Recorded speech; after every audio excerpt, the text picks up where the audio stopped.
আমরা একটা দাওয়াত খেয়ে আসতেছিলাম বাসার দিকে। এখন এখানে দেখতেছি অনেকগুলো অ্যাম্বুলেন্সি আছে, এমন আছে অনেকের ইমার্জেন্সি আছে। আমার মা আমার বোন ভিতরে বসে আছে গাড়ির, তাদের টয়লেটের সমস্যা হতে পারে, খাবার দাবারের সমস্যা হতে পারে, পানির সমস্যা হতে পারে। আশেপাশে কোনো ধরনের দোকানও খোলা নাই। আমরা অনেক কষ্টে অনেক ভোগান্তিতে ভুগতাছি, কারণ আমরা বাসাও যেতে পারতাছি না, না কিছু কিনতে পারতাছি না খাইতে পারতাছি। প্রায় 3 ঘন্টা, 3 ঘন্টার উপরে হয়ে গেছে আর একই জায়গায় স্টপ। আর এগুলো করার তো কোনো মানে নেই। আমজনতার এমন বেঘাত ঘটায়, আর সাধারণ জীবনে বেঘাত ঘটায় তো কোনো লাভ নেই।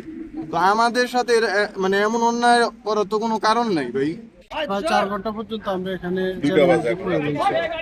এখন প্রায় 2টা বাজে।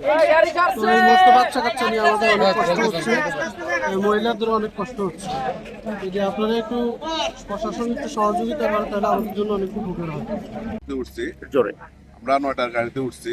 9টার গাড়ি উঠার পর থেকে এখন রাত্রে বাজে পৌনে 2টা বাজে। এখন এই পৌনে 2টা পর্যন্ত আমরা দুর্ভোগের শিকার ভাই। আর আমাদের তো কোনো অপরাধ নাই, আমরা তো সাধারণ জনগণ ভাই। অনেক বাচ্চা টাচ্চা আছে, অনেক বৃদ্ধ মানুষ আছে। আমরা আসলে বিয়ের অনুষ্ঠানে যাচ্ছি। আমাদের কালকে বিয়ের অনুষ্ঠান, সকালবেলা বিয়ের অনুষ্ঠানে আমাদের অ্যাটেন্ড করতে হবে, ভাগ্নির বিয়ে। তো এখানে দেখলাম অনেক বৃদ্ধ মানুষ অনেক কষ্ট পাইতেছে, বাচ্চাগুলো অনেক কষ্ট পাইতেছে, কান্নাকাটি এই অবস্থা।